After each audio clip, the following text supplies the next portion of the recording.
Hi, my name is Kelly and welcome to my channel.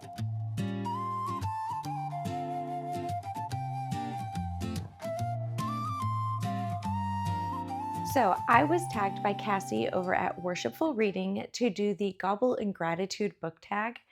And this sounds so cute. And of course, this week is Thanksgiving. So I decided this would be the perfect time to do it and hopefully get it posted before Thanksgiving. We'll see how that goes. And we'll see when you're watching this, whether it got posted before Thanksgiving or not. Anyway, so the first prompt is parade, a character from a book that deserves his or her own balloon or float in the Macy's Thanksgiving Day Parade.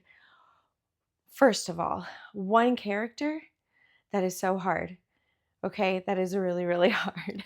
And second of all, for it to be a balloon, it would have to be a character that is easy to put into a balloon then in a way that you can still tell who they are.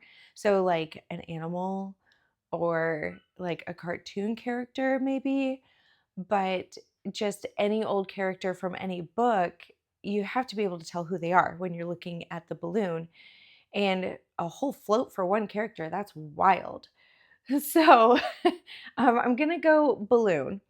And I am going to say Aslan because I feel like he is such an amazing character and he would be easy to translate into a balloon and people would be able to tell who he is when you're looking at him, like maybe put a crown on his head in the balloon or something. I don't know.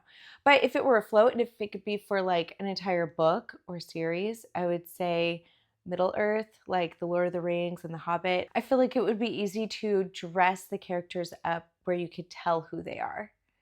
And it wouldn't be super difficult and people would get it.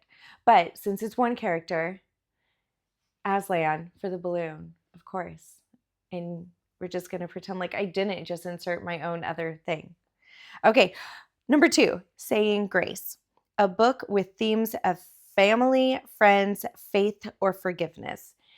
A book that I think encompasses all of that and really the entire series, especially the forgiveness aspect is so beautifully written in, is The Blades of Actar.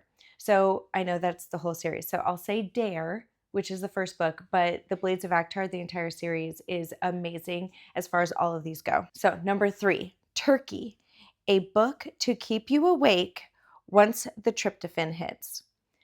So this book, A Noble Masquerade, and it is so funny.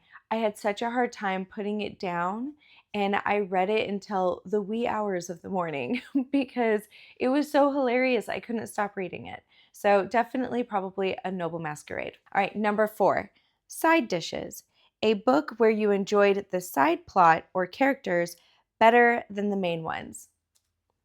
I just finished this book and boy, do I feel this deep in my soul that I like.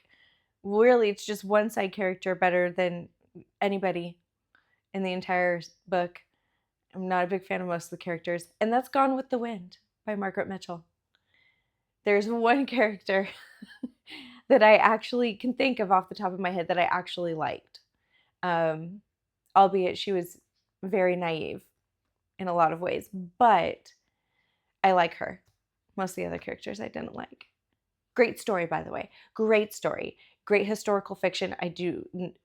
Anyway, if you want to hear my thoughts on that book, you can watch my November book reviews, but we'll move on or else we'll be here for a while. Okay, number 5, Football, a book that had you rooting for the characters.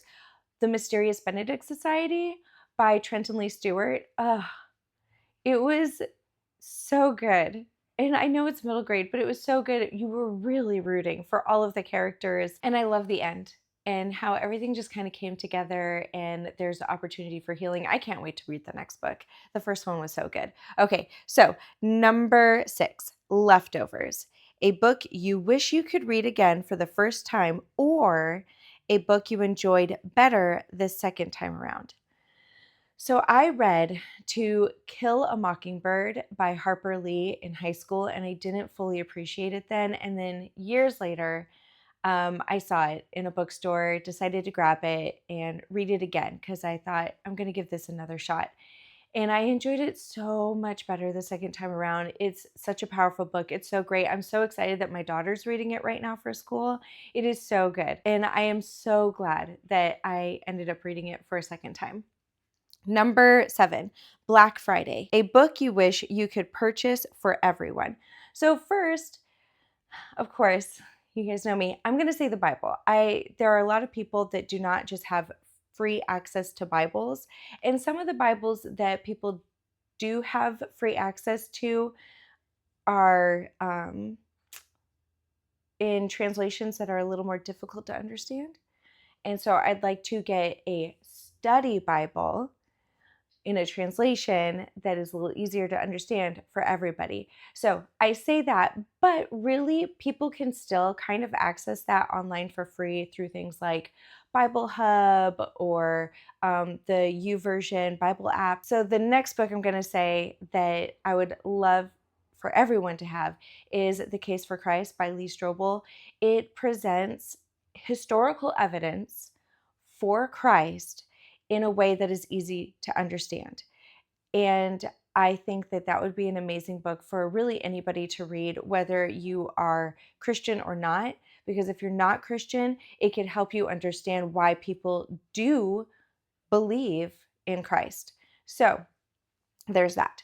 I would probably do that one, but I'd really love for everyone to have a Bible. But I'd probably go with Case for Christ because that's not one that you can just get free through apps and stuff like that. Moving on. Number 8, a book you are thankful you read this year. Okay, so this was kind of hard to choose because I've read some amazing books this year. However, I'm going to choose one nonfiction and one fiction because this is me doing this tag and I can make it work for me however I want. So, nonfiction, and the word came with Power by Joanne Shetler. Such an amazing book. So powerful, so powerful. This is about a woman, Joanne, who ended up going to the Philippines as a missionary, and the things that she experienced are so incredibly powerful.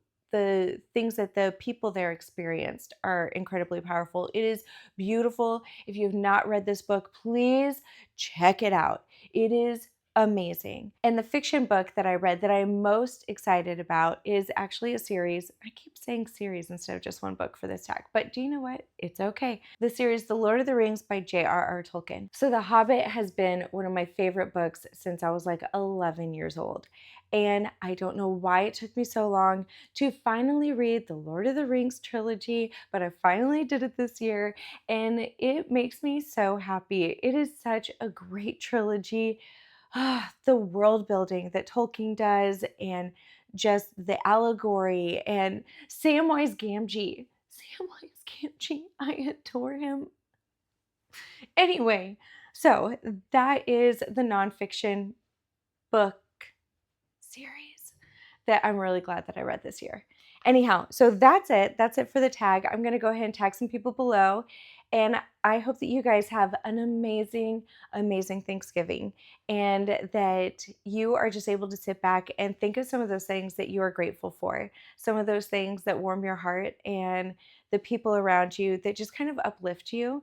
And especially if you don't know Christ, if you don't have a relationship with God, I hope that you will maybe just take a little bit of time to seek Him out, learn more about Him, because I tell you what, that's what I'm most thankful for.